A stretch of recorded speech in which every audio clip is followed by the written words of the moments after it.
sencillo, a veces se piensa que es algo complicado, pero realmente es algo sencillo. Así es que presten mucha atención para poder entender esto, ¿no? Entonces, un poquito de repaso en lo que concierne a la activación ventricular, ¿no? La activación, como nosotros sabemos, como ya habíamos mencionado anteriormente, se inicia en el nodo sinusal. Por los haces internodales viajan hacia el nodo auriculoventricular. Del nodo auriculoventricular bajan por el tronco del haz de His y se dividen en dos grandes ramas, ¿no? La rama izquierda y la rama derecha del haz de His. Estas llegan hasta las fibras de Purkinje, donde llega el impulso eléctrico y se produce la contracción ventricular, ¿no? Entonces esa es más o menos la conducción. Anatómicamente,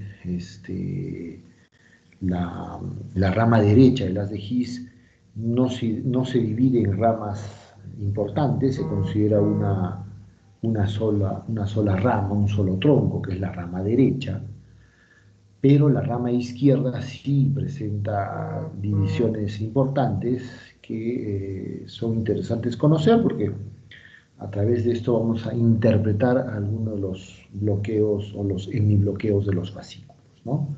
La rama izquierda se divide en un fascículo anterior y un fascículo posterior generalmente. Hay un fascículo septal que es muy delgado, muy pequeño, que realmente cuando hay algún trastorno de conducción en este fascículo septal no se llega a exteriorizar a nivel del electrocardiograma. Es por eso que los fascículos que más interesan en la patología de la conducción son el fascículo anterior y el fascículo posterior. Esto en la rama izquierda. Como vuelvo a repetir, en la rama derecha no existen fascículos grandes, ¿no? Por lo que se considera un solo tronco, una sola rama, la rama derecha, ¿no? Entonces, esto es importante conocerlo. También es importante conocer que una vez que baja el tronco del haz de His antes de dividirse en la rama izquierda y en la rama derecha, la rama izquierda sufre una división, ¿no? Estos vectores, estos fascículos, ¿no? Y este fascículo anterior de la rama izquierda es el que básicamente va a producir la despolarización a nivel del músculo papilar anterolateral, de la región anterosuperior de la pared septal y de la pared anterolateral del ventrículo izquierdo, ¿no? El fascículo posterior de la rama izquierda se distribuye en la base del músculo papilar, en la región posterior-inferior del septum y postero-basal del ventrículo izquierdo, ¿no? El fascículo septal básicamente se distribuye en las regiones apical, centro-septal y septal inferior, pero como les digo, cuando estos sufren algún trastorno de conducción, realmente no se puede exteriorizar en el electrocardiograma, ¿no? Es importante conocer qué es lo que despolarizan, pero en el electrocardiograma no producen una alteración específica, por lo que sí es importante por eso conocer cómo se activa el impulso eléctrico a través del fascículo anterior o posterior, que cuando sufren trastornos de conducción sí aparecen algunas características muy específicas en el electrocardiograma, ¿no? Nuevamente, el impulso eléctrico nace en el nodo sinusal. En el electrocardiograma nosotros lo vemos como la presencia de la onda P. Por los haces internodales el impulso eléctrico viaja al nodo auriculoventricular, ¿no? Que actúa como un filtro, ¿no? El impulso baja por el tronco del haz de His y va a despolarizar la rama izquierda con sus dos fascículos anterior y posterior y la rama derecha. Así es como se produce la activación de los ventrículos ¿no? Para que se produzca la sístole. Antes de un fenómeno mecánico, que es la sístole, tiene que haber un fenómeno eléctrico, ¿no? Entonces, a través del fenómeno eléctrico, la consecuencia de este fenómeno eléctrico va a ser la presencia de un fenómeno mecánico, que es la sístole ventricular. También aquí es muy importante conocer que la activación a nivel del septo, o sea, la rama izquierda, este es el nodo AB, este es el tronco del haz de His, esta es la rama izquierda, ¿no? Con su fascícula anterior y posterior, y esta es la rama derecha. Pero el septum interauricular, cuando se produce la activación, pues recibe ramas tanto de la rama izquierda como de la rama derecha, ¿no?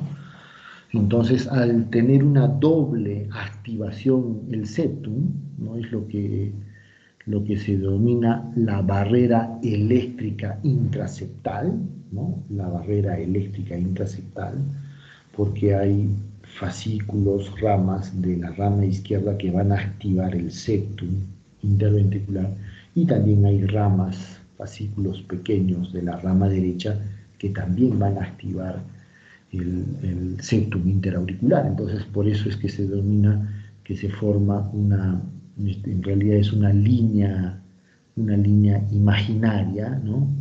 Que es esta línea azul punteada, que es la línea imaginaria que divide, que separa lo que se llama la barrera eléctrica intraseptal, ¿no?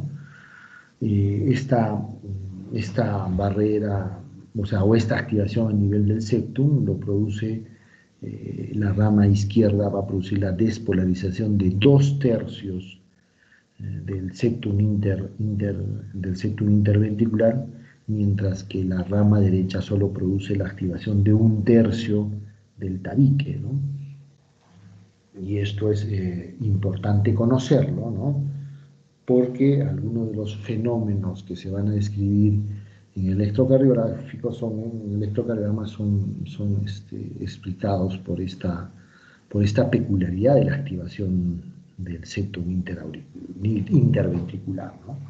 Ahora, en la sumatoria vectorial, tanto de la despolarización de estos los 2/3 del septum interventricular, que produce la despolarización de la rama izquierda, más este tercio de despolarización que produce la conducción por la rama derecha, va a producir esta suma vectorial, ¿no? Va a producir un solo vector, que va a producir la despolarización a nivel del septum de izquierda a derecha y de arriba hacia abajo, ¿no? Entonces, este único vector, este primer vector de despolarización del septo, es el que va a producir, si nosotros tenemos aquí, por ejemplo, B1, va a observar cómo se acerca este pequeño vector. Entonces, en B1 se va a producir una onda R pequeñita, ¿no? Y posteriormente la despolarización de la pared libre del ventrículo izquierdo a nivel de B1 va a ver cómo este gran vector se aleja, lo que va a producir la onda S en B1, ¿no? Y si nos ponemos en este lado, en B6, este primer vector de despolarización B6 va a observar cómo se aleja, ¿no? Por lo que en B6 va a producir una pequeña onda Q, ¿no? Y este gran vector de despolarización de la pared libre del ventrículo izquierdo a nivel de B6 va a ver cómo se acerca, lo que va a producir la onda R en B6, ¿no? Y este vector de despolarización de la pared libre a nivel de B1 va a ver cómo este vector se aleja y se va a producir la onda S, pues, ¿no? Esto para entender cómo es la génesis de un complejo QRS normal cuando se produce la activación de los ventrículos, tanto a nivel de B1 y de B6, ¿no? Entonces la secuencia de activación ocurre primero en el septum, ¿no? Por la rama izquierda de His, ¿no? O sea, primero se produce la despolarización del ventrículo izquierdo normalmente. Posteriormente, con un retraso de alrededor de 10 milisegundos, ocurre la despolarización, el inicio de la despolarización del ventrículo derecho, ¿no? A través de ese tercio, de esa porción, este tercio del septum interventricular que está a cargo de la rama derecha de las de His, ¿no? Posteriormente se produce la activación completa del septum, después abarca la pared inferior apical del ventrículo izquierdo, la pared inferior apical del ventrículo derecho, posteriormente las caras laterales tanto del ventrículo izquierdo como del ventrículo derecho, para acabar la activación en la base, ¿no? Lo último que se activa entonces es a nivel de las válvulas, tanto a nivel de la válvula mitral como de la válvula tricuspidia, ¿no? Más o menos esta es la activación ventricular normal. Si nosotros tenemos acá un vector, ¿no? B1, por ejemplo, vamos a ver que cuando se inicia pues esta despolarización del septum va a crear ese único vector que despolariza de izquierda a derecha y de arriba hacia abajo, y en B1 va a producir esa onda R pequeñita, ¿no? En B1, y en B6 una onda Q pequeñita, ¿no? Porque B6 cómo se aleja este vector, en B6 va a ser esa onda Q pequeñita. Cuando se activa, se termina de activar la pared libre del ventrículo izquierdo. En B1 vamos a ver cómo se forma la onda S, y en B6, como observa cómo se acerca a este vector, va a producir la onda R positiva grande en B6. Entonces es la activación normal del ventrículo izquierdo, ¿no? Aquí nuevamente, ¿no? Es importante conocer, eh, valga la redundancia, la importancia de la activación eléctrica, porque como habíamos mencionado al principio, luego de un fenómeno eléctrico se va a producir un fenómeno mecánico, que es la sístole. O sea, que la sístole al final va a depender mucho de la conducción eléctrica a nivel de los ventrículos, ¿no? Entonces, es un fenómeno muy ligado al inotropismo, ¿no? A la función sistólica biventricular, ¿no? Y la repolarización, ¿no? de las células interviene mucho en la relajación ventricular, ¿no? En este caso la relajación biventricular, y es lo que nosotros evaluamos como el lusotropismo, ¿no? Como característica de la fibra miocárdica. Esto es importante conocerlo porque una de las principales patologías en las enfermedades cardiovasculares es la presencia del síndrome de insuficiencia cardíaca, ¿no? Eh, y aquí quitémonos un poquito de la cabeza la clasificación de insuficiencia cardíaca derecha, insuficiencia cardíaca izquierda, porque cuando se hace esa diferenciación, básicamente estamos hablando de un fenómeno, de una alteración netamente en la función sistólica biventricular, ¿no? Ya desde un tiempo a esta parte, pues la clasificación de insuficiencia cardíaca más está en función a la fracción de eyección, que la fracción de eyección no es otra cosa que el gasto cardíaco expresado en porcentaje. Y este gasto cardíaco, tanto del ventrículo izquierdo como del ventrículo derecho, depende mucho de la función sistólica, pero también de la función diastólica, o sea, del lusotropismo y del inotropismo del ventrículo izquierdo y del ventrículo derecho. Entonces, conocer estas alteraciones eléctricas es entender qué fenómenos se pueden producir si hay estas alteraciones a nivel de la activación eléctrica, para un poquito comprender la fisiopatología de este gran síndrome que es el síndrome de insuficiencia cardíaca. Si nosotros entendemos esto, o sea que si hay una activación normal, secuencial, como estamos viendo, primero a nivel del septum, de abajo hacia arriba y de izquierda a derecha, se activa después todo el septum, el ápice del ventrículo izquierdo y del ventrículo derecho, las paredes laterales de ambos ventrículos y las bases de ambos ventrículos, se sigue esa secuencia. Entonces estamos entendiendo que existe un fenómeno de sincronismo, o sea, todos los segmentos en forma concatenada, en forma progresiva se van activando, y eso le va a conferir al corazón esta función, este fenómeno de sístole y diástole en el ciclo cardíaco en forma sincrónica, ¿no? Porque primero se va a activar los ventrículos para producir el fenómeno sistólico y de la misma manera en un fenómeno reverso, adverso, perdón, un fenómeno de progresión inversa, se va a producir la repolarización, ¿no? Con lo cual ese fenómeno de relajación también va a ser de forma sincrónica, ¿no? Entonces, este sincronismo, tanto en la sístole como en la diástole, le va a conferir un trabajo cardíaco óptimo a los ventrículos, por lo cual se explica por qué el corazón pues, es una máquina, es una bomba perfecta, ¿no? Empecemos a entender, por ejemplo, cómo, hablemos específicamente del ventrículo izquierdo, cómo el ventrículo izquierdo sufre un acortamiento longitudinal, ¿no? Un acortamiento longitudinal durante la sístole, ¿no?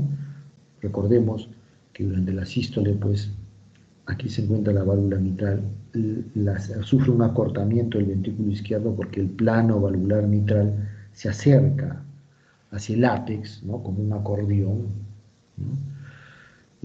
Como el ventrículo izquierdo del corazón en sí es una masa compacta, este acortamiento en forma recíproca va a producir un engrosamiento de las paredes, ¿no? Reduciendo la cavidad ventricular, y un fenómeno de torsión a nivel de la base, o sea, donde se encuentran las válvulas, va a haber un fenómeno de torsión horario, y a nivel del ápex un fenómeno de torsión antihorario, ese mecanismo que nosotros hacemos cuando escurrimos una toalla húmeda, por ejemplo, ¿no? Con la mano izquierda podemos girar en forma horaria y con la mano derecha en forma antihoraria o viceversa, pero ese fenómeno de torsión más el acortamiento longitudinal del ventrículo más el engrosamiento de las paredes hacen que este cambio de volumen dentro del ventrículo produzca una sístole efectiva y eso explique un trabajo cardíaco óptimo en el corazón. Pero este trabajo óptimo se lleva a cabo siempre y cuando hay un sincronismo de todos los segmentos, ¿no? Entonces, para que haya un sincronismo en todos los segmentos, se entiende que debe haber una activación eléctrica en forma secuencial. Y en el fenómeno de la repolarización, este fenómeno secuencial también debe existir para que los segmentos se relajen de la misma forma como se han activado, ¿no? Y el corazón se prepare en el siguiente ciclo cardíaco para recibir la sangre y la diástole en forma óptima. Entonces, esta es la razón por la cual hay que ser un poquito reiterativo en cómo ocurren los fenómenos de activación eléctrica, porque de esta manera entendemos algunos de los aspectos importantes en la fisiopatología del síndrome de insuficiencia cardíaca, que en algún momento ojalá podamos tocarlo más a fondo, porque es interesante, ¿no? Pero en resumidas cuentas, esta frase donde dice que al fenómeno eléctrico, al fenómeno mecánico le precede un fenómeno eléctrico, se refiere a lo que me estoy hablando en este momento, ¿no? Entonces, si hay asincronismo, o sea, si hay una alteración en la activación eléctrica, pues esto va a producir cierto grado o sea, el corazón comienza a perder su trabajo cardíaco óptimo, con lo cual el paciente comienza a presentar signos de insuficiencia cardíaca. Y esto lo vamos a ver, por ejemplo, en la miocardiopatía dilatada, cuando un corazón se dilata, se va a producir, por ejemplo, bloqueos de rama, ¿no? Este deterioro progresivo del miocardio hace que haya una pérdida pues, de estructuras como el colágeno, ¿no? Y esto va a hacer que la conducción eléctrica no sea homogénea, sino sea heterogénea, por los trastornos de conducción eléctrica en los diferentes segmentos. Esto va a llevar a un asincronismo, lo cual va a llevar pues, al paciente a un síndrome de insuficiencia cardíaca izquierda. Para que tengan una idea, por ejemplo, los pacientes con miocardiopatía dilatada que tengan bloqueo de rama izquierda, o sea, estos pacientes están alrededor de la tercera parte de la mitad, o sea, entre 30 y 50%, en 30 y 50% de los pacientes con miocardiopatía dilatada tienen bloqueo de rama izquierda, que es un marcador de riesgo para insuficiencia cardíaca y es un predictor independiente de mortalidad. O sea, hay algunos predictores de mortalidad en las diferentes enfermedades cardiovasculares. En la miocardiopatía dilatada, uno de ellos es la baja fracción de eyección. O sea, ese gasto cardíaco reducido, ¿no?, es un factor, un predictor independiente de mortalidad, pero también lo es la presencia del bloqueo rama izquierda, ¿no? Si el paciente tiene una miocarditis dilatada y además tiene bloqueo de rama izquierda, por ese fenómeno ya aumenta el riesgo de mortalidad de estos pacientes. Así de interesante es esto. Entonces, este asincronismo es un asincronismo que se puede presentar entre los diferentes segmentos dentro del mismo ventrículo izquierdo, en este caso, dentro o entre ambos ventrículos, entre el ventrículo izquierdo y el ventrículo derecho, o entre el momento de la sístole auricular en el fenómeno diastólico y creando pues, un asincronismo auriculoventricular. Entonces puede existir hasta tres tipos de asincronismo. Un sincronismo intraventricular, cuando hay alteraciones entre los segmentos de un mismo ventrículo, llámese, por ejemplo, el ventrículo izquierdo, entonces hay alteraciones en los segmentos de la cara inferior con la cara lateral, por ejemplo, ese es asincronismo intraventricular. Un asincronismo interventricular, o sea, hay, por ejemplo, un bloqueo de rama izquierda, un bloqueo de rama derecha, va a ser porque la activación ventricular sea diferente a lo que hemos visto. Eso va a crear un fenómeno de asincronismo interventricular entre el ventrículo derecho y el ventrículo izquierdo, que va a contribuir a la presencia de insuficiencia cardíaca. Y también puede existir un asincronismo auriculoventricular entre las diferentes fases de llenado auricular y la activación ventricular, por lo cual crea este fenómeno de asincronismo auriculoventricular. Esto va a llevar como consecuencia un retardo en la activación del ventrículo izquierdo, ¿no?, con una activación anormal, pues se pierde esa homogeneidad en la activación secuencial de los diferentes segmentos. Esto va a producir una alteración en el acortamiento telediastólico del ventrículo izquierdo. Se va a crear un fenómeno de movimiento de septum paradójico, o sea, mientras un segmento esté en sístole, mientras un segmento septal esté en sístole, un segmento de la pared posterior esté en diástole. Esto va a hacer, por ejemplo, en algunos pacientes aumentar la insuficiencia mitral. Este grado de asincronismo es una de las causas de la insuficiencia mitral funcional, ¿no? Puede existir una insuficiencia mitral diastólica cuando sabemos por fisiología que la insuficiencia mitral orgánica es netamente sistólica, ¿no? Pero cuando hay fenómenos de asincronismo podemos observar una insuficiencia mitral diastólica, ¿no? Esto produce un desfase intraventricular, aumenta el estrés de la pared del ventrículo izquierdo, aumentando el consumo de oxígeno de la fibra miocárdica. Esto va a producir un deterioro progresivo de la función cardíaca, con lo cual va a caer la fracción de eyección. Nuevamente, fracción de eyección es igual al gasto cardíaco expresado en porcentaje. El paciente va a tener una insuficiencia cardíaca sistólica y diastólica, y esto va a reducir el gasto cardíaco del paciente. Cuando lleguemos a esta etapa, cuando se llega a esta etapa, ya el paciente tiene insuficiencia cardíaca y a través del grado de fracción de eyección que pueda tener el paciente, podemos tener la presencia de tres tipos de insuficiencia cardíaca. La insuficiencia cardíaca con fracción de eyección reducida, que es una insuficiencia cardíaca netamente sistólica. La insuficiencia cardíaca con fracción de eyección preservada, que es una insuficiencia cardíaca netamente diastólica. Y la insuficiencia cardíaca con fracción de eyección moderadamente reducida, donde es una combinación de una insuficiencia cardíaca con fracción reducida más una insuficiencia cardíaca con fracción preservada, o sea, el paciente tiene signos de insuficiencia cardíaca sistólica y diastólica. Entonces, así es como se clasifica ahora la insuficiencia cardíaca.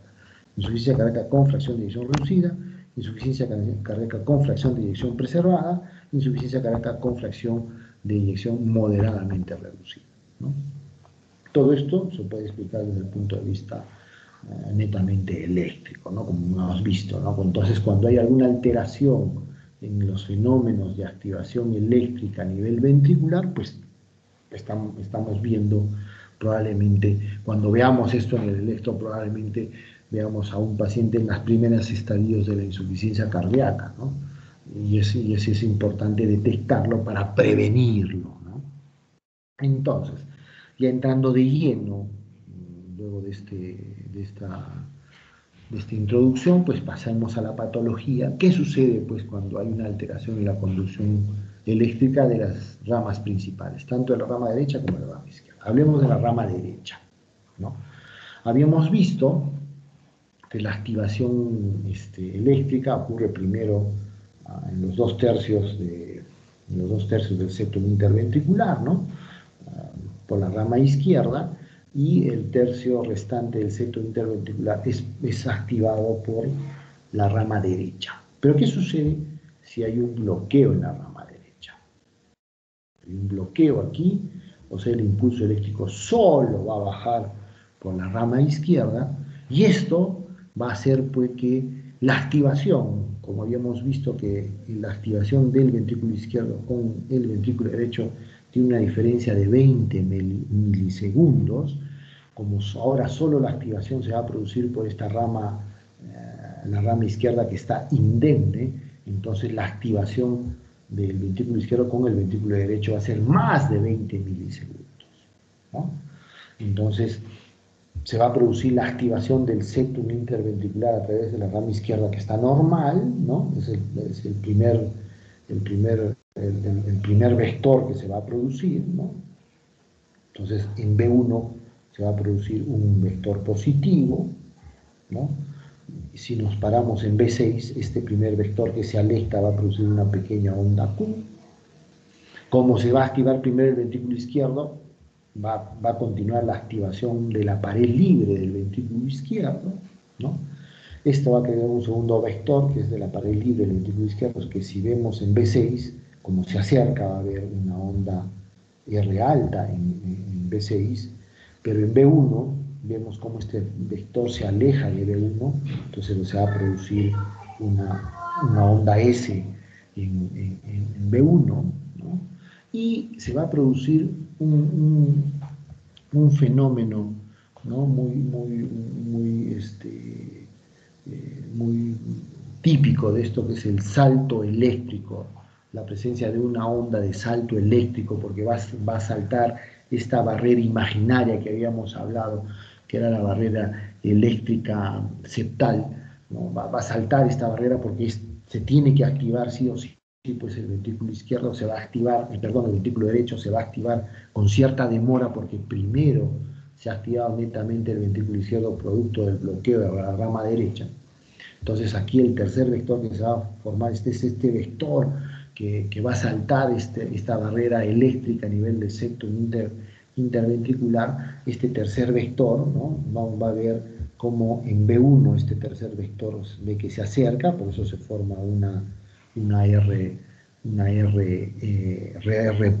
¿no? Grande, porque es importante este vector que se está formando, y luego que este vector salta, comienza a activar el septum y la pared libre del ventrículo derecho, se va a formar un vector al activarse la pared libre en el ventrículo derecho, que va a ver cómo se acerca, ¿no? En B1, entonces esta R' que se está formando va a ser la sumatoria tanto de este vector que está produciéndose el salto eléctrico a través de esta barrera eléctrica imaginaria en el septum interventricular, más la activación de la pared libre del ventrículo derecho. Esto va a formar esta segunda R' que va a ser una onda R que, como se ha demorado en activar, va a ser más ancha, ¿no?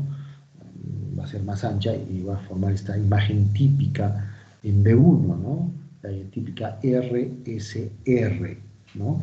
Esta segunda R va a estar formada por los vectores de activación tanto del salto eléctrico que se produce en el septum como la activación tardía de la pared libre del ventrículo derecho, ¿no? Ambos vectores, ¿no?, en B1 ven cómo se acercan, por eso se suman y forman esta R' en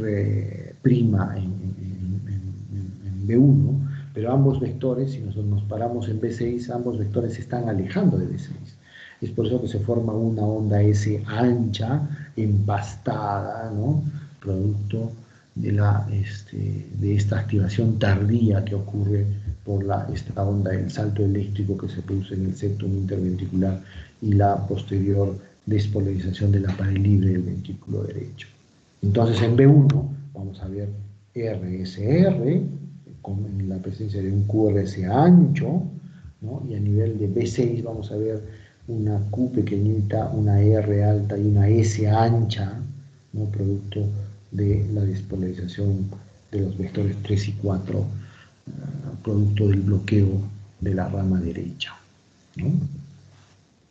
Entonces, nuevamente, la activación septal, se ha producido el bloqueo de la rama derecha, para que pueda entenderse esta despolarización a nivel del septum, independiente de la rama izquierda. En B1 va a producir el primer vector, que es esta onda R. En B6 va a ver cómo se aleja este vector, por eso se produce la onda Q en B6, ¿no? Posteriormente se activa la pared libre del ventrículo izquierdo, ¿no? En B1 va a ver cómo se aleja este gran vector, se produce una onda S. En B6 este gran vector se acerca, va a producir una onda R, ¿no? Y posteriormente este vector de salto eléctrico a nivel del septum más el vector de activación de la pared libre del ventrículo derecho van a producir esta onda R', que va a ser gruesa. Como estos vectores en B6 van a ver cómo se alejan, va a producir esa onda S ancha en B6, ¿no? Entonces aquí la activación, como vemos, en B1, una R, una S, una R' ancha, ¿no? Y en B6 una Q, una R y una S también ancha, producto de la sumatoria de los últimos dos vectores que se han activado, tanto por el salto eléctrico en la barrera eléctrica en el septum interventricular como la pared libre del ventrículo derecho, ¿no? Si hacemos la comparación de la activación normal, que es sincrónica, ¿no? Primero se produce la activación del ventrículo izquierdo y después del ventrículo derecho, con un retardo de 20 milisegundos, que es casi nada, ¿no? Por eso casi simultáneamente se produce la activación de ambos ventrículos, lo cual produce en B1 este típico complejo QRS y en B6 este típico complejo QRS, ¿no? Pero cuando hay un bloqueo de rama derecha, se va a producir un asincronismo, porque primero se va a producir la activación del ventrículo izquierdo y posterior a la activación del ventrículo izquierdo ocurre la activación del ventrículo derecho, lo cual va a producir a nivel de B1 esta típica imagen de RSR ancha, esta R' ancha, y en B6 un QRS con la onda S también ancha, ¿no?, típico del bloqueo de rama derecha, ¿no? Para explicar el siguiente componente común, típico en el bloqueo de rama derecha, que es al bloqueo de rama derecha se contrapone una onda T negativa, ¿no? El sentido de la despolarización, ¿no?, como hemos visto, como hemos mencionado, y la repolarización en este caso va a ocurrir a la inversa, ¿no? Se va a ocurrir un vector que va de derecha a izquierda y de abajo a arriba, a la inversa de como había empezado la activación ventricular, y este vector de repolarización va a ver en B1 cómo se aleja, por eso la onda T en B1 es negativa, ¿no? Y esta onda de repolarización va a ver en B6 cómo se acerca, por eso la onda T en B6 es positiva, ¿no? Que eso es lo típico del bloqueo de rama derecha, ¿no? Una imagen de QRS una imagen de RSR' en B1 con onda T negativa, y a nivel de B6 una Q pequeñita RS con una RS ancha en presencia de una onda T positiva, ¿no? Entonces eso es lo típico que se observa en los pacientes con bloqueo de rama derecha, ¿no? Si hay un bloqueo de rama derecha, el eje se va a desviar a la derecha, ¿no? El eje se va a desviar a la derecha. Cuando es un bloqueo completo de la rama derecha, el intervalo QRS va a ser ancho, va a ser más de 120 milisegundos, o sea, más de 3 cuadraditos, que se le confiere el título de bloqueo completo de rama derecha, ¿no? Entonces observemos, por ejemplo, en este ejemplo, ¿no?, como es en B1, la típica imagen RSR, la R' más ancha, con la onda T negativa en B1, observamos B6, Q pequeñita, RS, una RS ancha, con T positiva, vemos el eje, ¿no? El eje, en este caso está indeterminado porque todos son RS, ¿no? Aquí no hay desviación a la derecha, pero el QRS en este ejemplo es más de 120 milisegundos. Entonces podemos decir que este paciente tiene un bloqueo completo de la rama derecha, ¿no? Porque el ancho del QRS es mayor a 120 milisegundos. Aquí en el gráfico está más o menos 1, 2, 3, 4, 160 milisegundos, por ejemplo, ¿no?, que es más de 120, y se cataloga como un bloqueo de rama derecha completo. Ahí más de 4, en este caso 4 cuadritos, 120 milisegundos, y la onda T negativa en B1, ¿no? Y la onda T positiva en B6 con la onda S ensanchada en B6, típico del bloqueo de rama derecha, ¿no?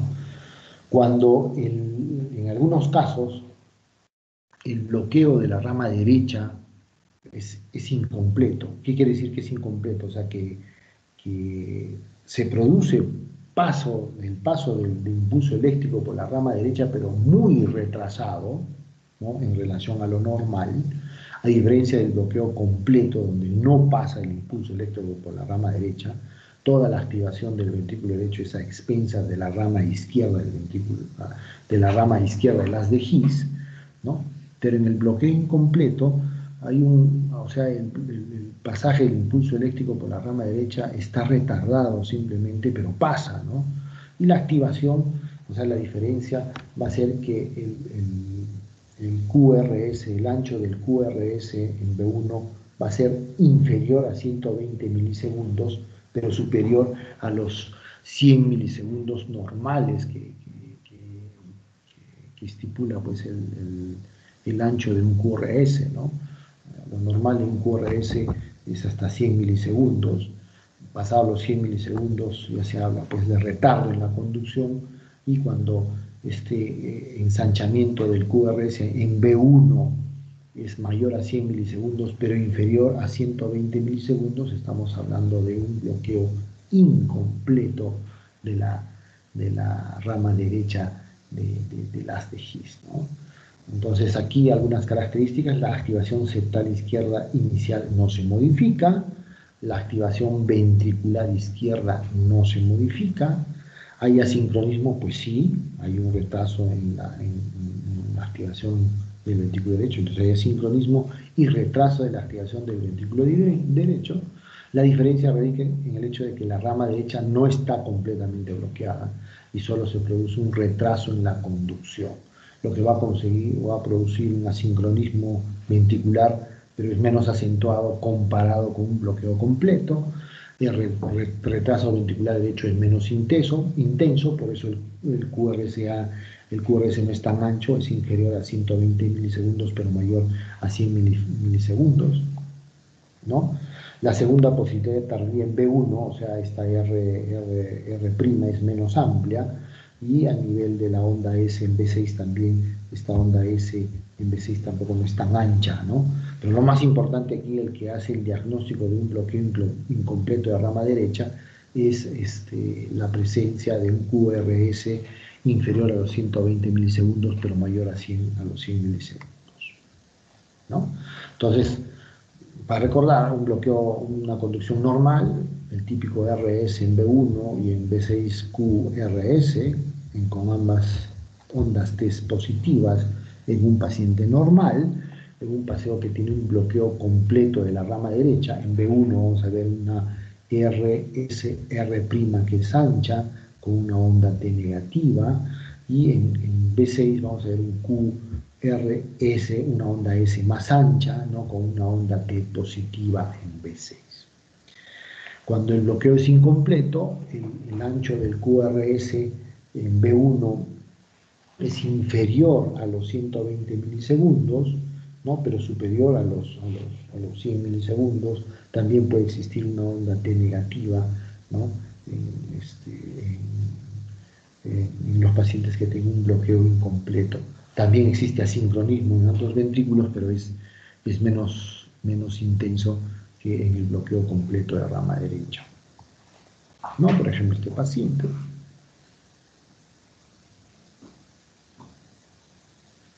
Observen cómo es B1, ¿no? Una R pequeña, una S, una R' alta, ancha, más ancha que el primer componente de R, con una onda T negativa, y en B6 tenemos una Q pequeñita, una R y una S que no es tan ancha, ¿no? Si uno mide este QRS no alcanza los 120 milisegundos, ¿no? Entonces estamos aquí en este caso frente a un paciente con bloqueo de rama derecha incompleto, ¿no? Pues simplemente el ancho del QRS hace la diferencia en decir que un paciente tiene un bloqueo de rama derecha completo o incompleto, ¿no? Marcándoles las características, o sea, que tanto el ancho del QRS, pues en este caso son 2 cuadritos y medio, alcanza casi a los 100 milisegundos, ¿no? No es más de 120, entonces podemos concluir que este paciente tiene un bloqueo de rama derecha o sea, incompleto, ¿no? Un bloqueo de rama derecha incompleto, ¿no? Al igual que este paciente, ¿no? Observemos, el QRS tampoco es ancho, el QRS no supera los 120 milisegundos. En B1 observamos el típico RSR, el segundo componente de R' no es tan ancho, la onda T no es tan negativa. En B6 hay QRS y la S no es tan ancha, ¿no? Tiene una onda T bifásica. Entonces este caso también es un bloqueo de rama derecha incompleto. De la misma forma, se puede producir bloqueo de la rama izquierda, ¿no?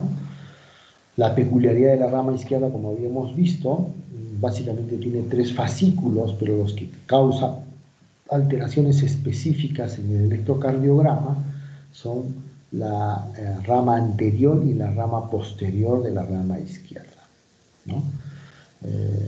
Son los que van a traer alteraciones electrocardiográficas que podemos determinar, o sea, podemos llegar a la conclusión que esos cambios electrocardiográficos dependen de un bloqueo del fascículo anterior o de un bloqueo del fascículo posterior.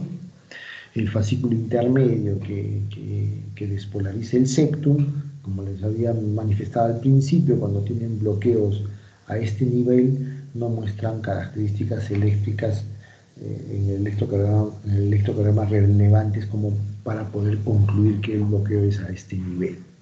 ¿Ok? Entonces, en este caso, se ha producido un bloqueo en la rama izquierda. Entonces, el impulso eléctrico viene del nodo sinusal por los haces internodales hacia el nodo auriculoventricular, y el impulso solo baja por la rama derecha, porque la rama izquierda está completamente bloqueada. Entonces,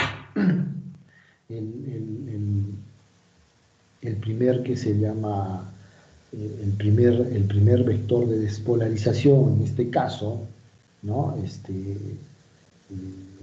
va a ser a nivel de la punta del ventrículo izquierdo, ¿no? Perdón, del ventrículo derecho, por lo que se está produciendo la activación a nivel de la rama derecha de las de His, ¿no? Este vector va a producir una onda R muy pequeñita, ¿no? O sea, va a producir una onda muy pequeñita en B1, ¿no? Una onda R muy pequeñita, y en la onda en B6, una onda R que va a ser la sumatoria de los siguientes vectores, ¿no? Al producirse primero la activación en el ápex del ventrículo derecho, el segundo vector de despolarización va a ser este salto eléctrico que se produce a través de la barrera eléctrica septal, pero esta vez va de derecha a izquierda y se va a formar un vector grande, ¿no? Un vector importante, y se va a también producir posteriormente la activación a la inversa de lo que normalmente ocurre en los 2/3 de grosor del septo interventricular, ¿no? Que la activación va a ocurrir de derecha a izquierda y de abajo hacia arriba, ¿no? A la inversa de lo que ocurre normalmente, porque normalmente ocurre que estos 2/3 que son producidos por la activación de la rama izquierda ocurren de derecha a izquierda y de arriba hacia abajo. En este caso, como está bloqueada la rama izquierda, ocurre lo inverso. Se va a producir la activación de abajo hacia arriba y de derecha a izquierda. Ese es el tercer vector. Entonces, el segundo vector es el salto eléctrico que se produce a través de la línea imaginaria de la barrera eléctrica a nivel del septum. El tercer vector es la activación de los 2/3 de grosor del septum interventricular. Ambos vectores en B1 va a ver cómo se alejan, por eso es la sumatoria, ¿no? De una R pequeñita y una S, como ven cómo se alejan estos vectores, más el vector de despolarización de la pared libre del ventrículo izquierdo, que es lo último que se va a activar ahora. Estos tres vectores van a producir en B1, como los tres se alejan de B1, van a producir una onda R profunda. En algunos casos no se observa onda R y en otros casos una R pequeñita, una R embrionaria, en presencia de un QRS ancho nuevamente, porque los bloqueos denotan un enlentecimiento en la despolarización y eso se traduce con un mayor tiempo de duración del QRS, por eso el QRS es más ancho, ¿no? Si observamos B6, en B6 vamos a observar cómo B1 se le acerca, o sea, el primer vector se le acerca, el segundo vector del salto eléctrico se le acerca, el tercer vector de despolarización de los 2/3 del septum interventricular se le acerca, más el vector de despolarización de la pared libre del ventrículo izquierdo, y esa sumatoria va a ser pues que se presente un QRS ancho en B6, ¿no? Una R alta con un QRS ancho empastado en B6, y en forma análoga se va a producir una onda T negativa, porque en este caso la onda de repolarización va a ser de izquierda a derecha, ¿no? Al producirse la onda de despolarización de izquierda a derecha, en B6 vamos a ver cómo ese vector de repolarización se aleja, por lo cual la onda T es negativa, y esta onda de repolarización en B1 va a ser cómo se acerca, por eso la onda T es positiva, la onda T de repolarización. No nos confundamos, ya es algo sencillo esto. Entonces, nuevamente, la activación septal se produce bloqueo de la rama izquierda, entonces todo el impulso eléctrico se va a producir por la rama derecha. Lo primero que se va a despolarizar va a ser pues, la pared libre del ventrículo, lápiz del ventrículo derecho, más el salto eléctrico que se produce, el salto de este vector a nivel de la barrera eléctrica del septum interventricular. El resto del septum interventricular va a ser el tercer vector, y más la pared libre del ventrículo izquierdo. Eso va a denotar que se forme pues, en B1 en algunos casos ausencia de la onda R con una onda S ancha, ¿no? Con una onda S ancha, ¿no? Y en B6 vamos a ver una onda R alta ancha, un QRS ancho, ¿no? Con una onda T negativa, ¿no? Que es lo típico del bloqueo de rama izquierda, ¿no? Del mismo modo, cuando se compara pues, la activación normal, como habíamos visto, cuando hay bloqueo de la rama izquierda, primero se va a activar el ventrículo derecho, que eso es anormal, y posteriormente a la activación del ventrículo derecho se activa el ventrículo izquierdo, por eso el tiempo de activación es mayor, ¿no? Es más largo, con los vectores que hemos mencionado, por eso en B1 se observa una imagen de una R pequeñita y una S profunda ancha, o simplemente no hay onda R, entonces se llama QS esa onda que es ancha en B1, y en B6 se va a producir un QRS ancho, solo una onda R, ¿no? Impastada, que es típico del bloqueo de la rama.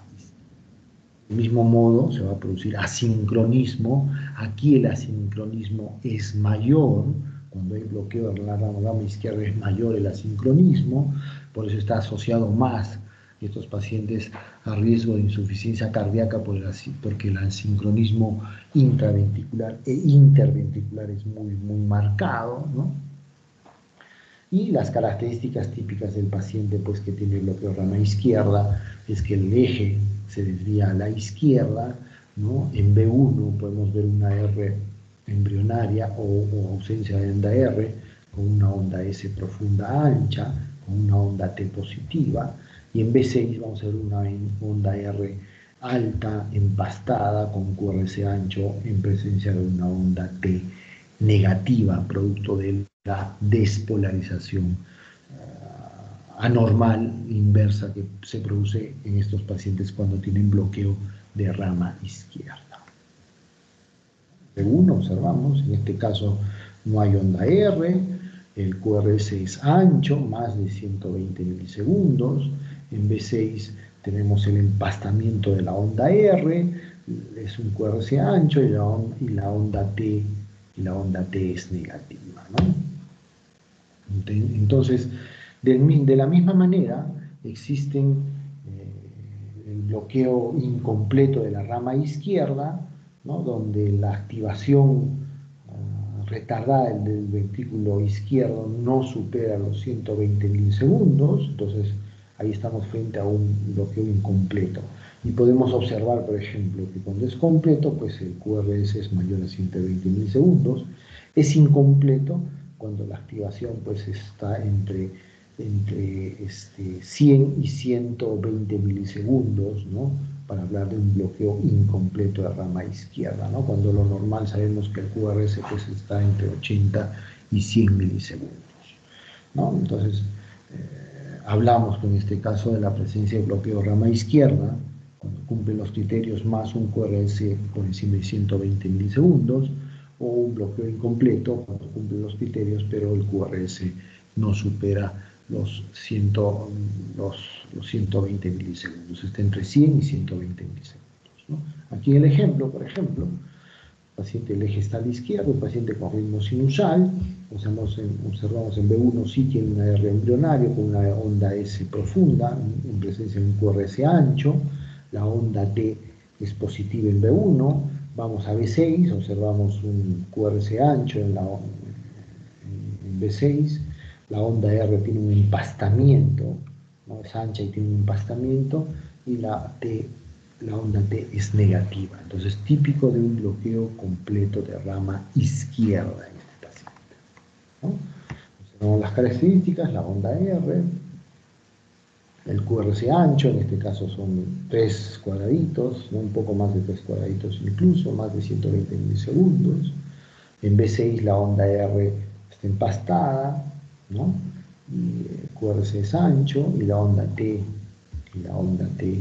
es negativa, ¿no? Observamos este caso, por ejemplo, también, ¿no? Donde el eje está a la izquierda, el ritmo es sinusal, ¿no? Tiene un poquito de onda R, como también es permitido, ¿no? Una onda R embrionaria con una onda S ancha en presencia de una onda T positiva en B1, en B6 tiene la onda R con un empastamiento de la onda R y la onda T es negativa. Entonces esto también es un bloqueo completo de la rama izquierda, ¿no? Del mismo modo en este paciente, ¿no? Un paciente que tiene un ritmo sinusal, el eje está a la izquierda, ¿no? En B1 tiene onda R y una onda S ancha con onda T positiva, y en B6 tiene una onda R con empastamiento más una onda T negativa. Típico bloqueo completo de rama izquierda, ¿no? Habíamos visto que la rama izquierda tiene dos fascículos, que es el fascículo anterior y el fascículo posterior, ¿no? Entonces estos fascículos también se pueden bloquear, ¿no? Es la peculiaridad del bloqueo de rama izquierda, que puede ser un bloqueo del tronco de la rama izquierda o puede ser un bloqueo de sus fascículos, el anterior o el posterior, ¿no? Cuando hablamos de un bloqueo, del fascículo anterior, eso se denomina, lo van a encontrar en los libros, como un hemibloqueo anterior izquierdo, ¿no? Porque no es un bloqueo completo. O sea, acá se deduce pues, que el bloqueo del fascículo anterior o el bloqueo del fascículo inferior son bloqueos incompletos de la rama izquierda, ¿no? Entonces, cuando hay un bloqueo del fascículo anterior o el fascículo posterior se llama hemibloqueo. Entonces hay un hemibloqueo, en este caso hemibloqueo anterior izquierdo, se produce un bloqueo en el fascículo anterior, en este caso en el fascículo anterior de la rama izquierda, es la rama izquierda, el tronco de la rama izquierda se divide en el fascículo anterior y el fascículo posterior, entonces se produce un bloqueo en el fascículo anterior, y eso va a producir alteraciones que se observan generalmente en dos de las derivadas bipolares, ¿no? En D1 y en D3. Al producirse este bloqueo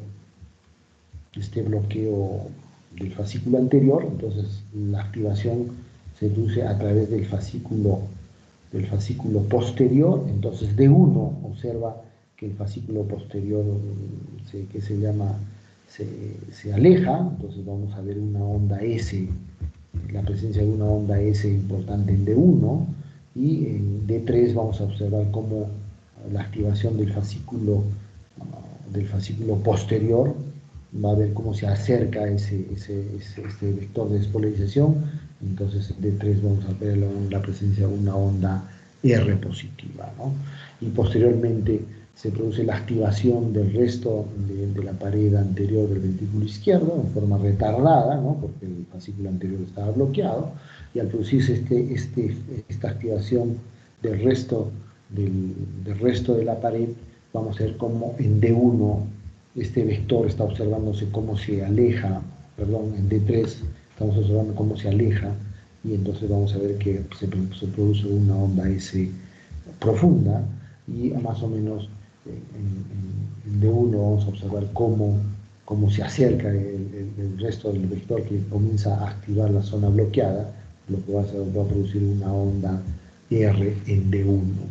Entonces, lo típico en estos pacientes, vamos a ver que en D1 hay una imagen de QR, ¿no? Y en D3 es una R con una S, ¿no? Como aquí, por ejemplo, ¿no? En D1, aquí, en D1 observamos una pequeña Q y la onda S. En D3, una R con una S, ¿no? Observamos eso igual, o sea, se observa en D1 y en D3, pero la cara inferior, que es la que se va a activar primero, va a tener las mismas características, o sea, vamos a observar esa RS, una S más profunda en D2, D3 y ABF, y también con una onda S en B5 y en B6. Si uno ve el eje está a la izquierda.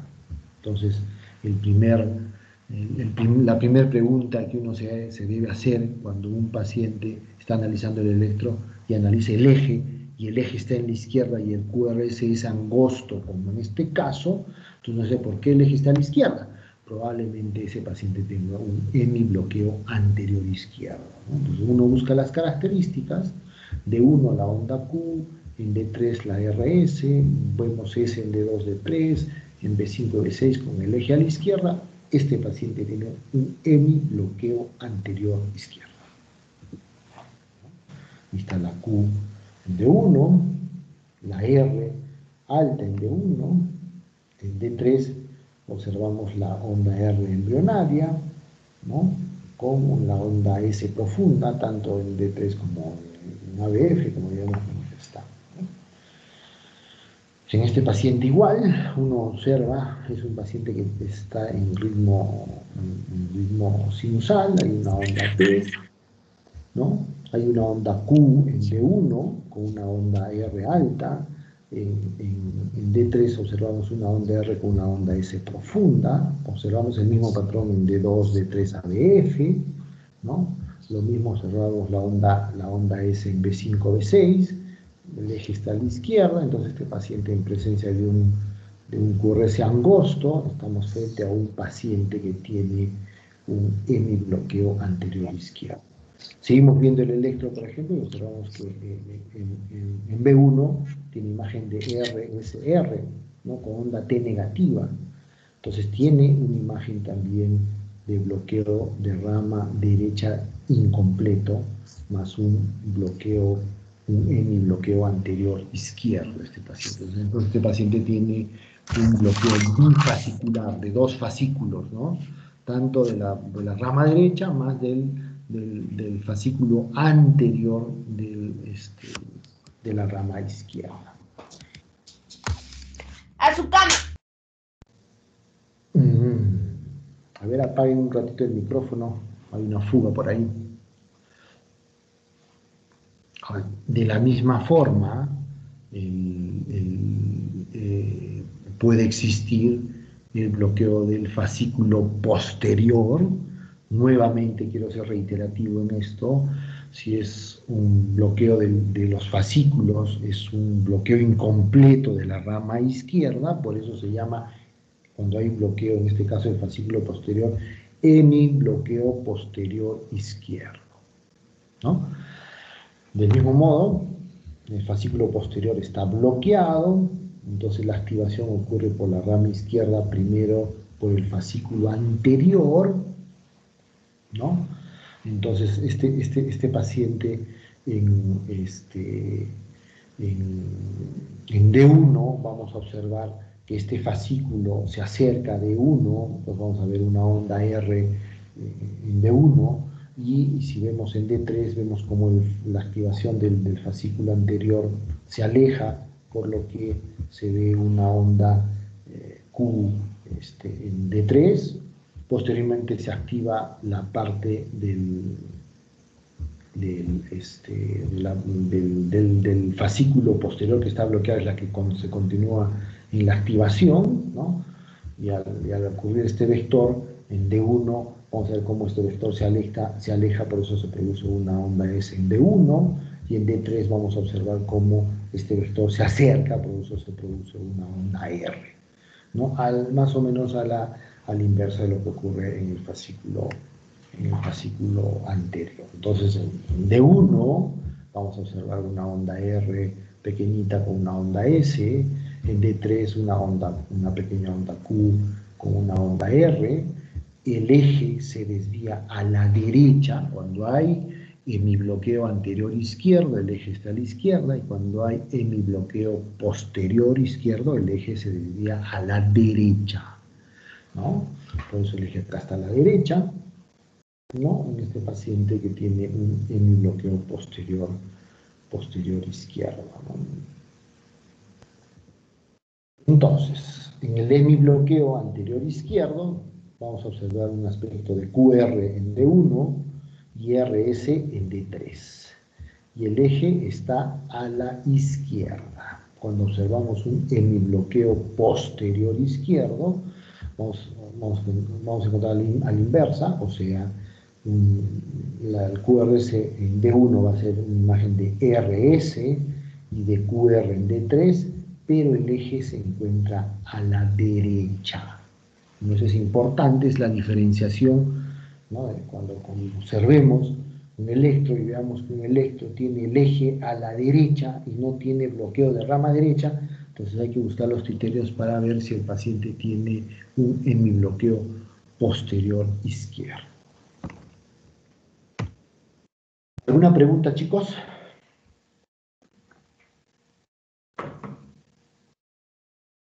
Ninguna, doctor. Muy bien. ¿Cuándo es tu próximo examen, sabes?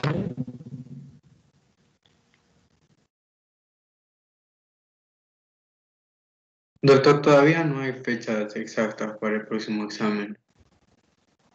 Más o menos es tres semanas, en 3 semanas calculando. Pero Yo le estoy más avisando. o menos para cuándo es.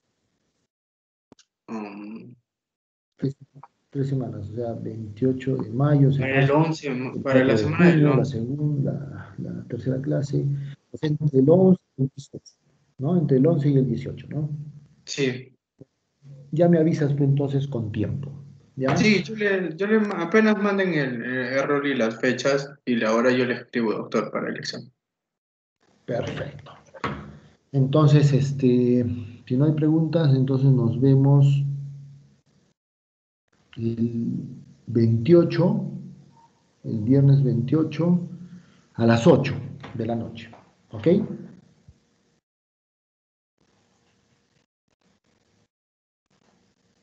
Doctor, para el viernes 28 hay algunos chicos que tienen examen de medicina del tercer módulo y normalmente suele ser a las 10 de la noche. No sé si la podamos hacer un poquito más temprano. Ya a las 7 entonces. Ya, ya, doctor. Perfecto, entonces la clase va a ser a las 7, ¿ya? Mejor que me has dicho ahora ¿qué se llama? Para no comprometerme y no meter la pata. Perfecto. Entonces a las 7 nos vemos el próximo viernes. ¿Listo? Ya, doctor, muchas gracias. Listo, nos vemos. Adiós. Hasta luego. Hasta luego, doctor. Gracias. Pero, Chicos. Hasta luego, doctor. doctor. Adiós, chicos. Hasta Vayan a luego. estudiar, por favor. Salud.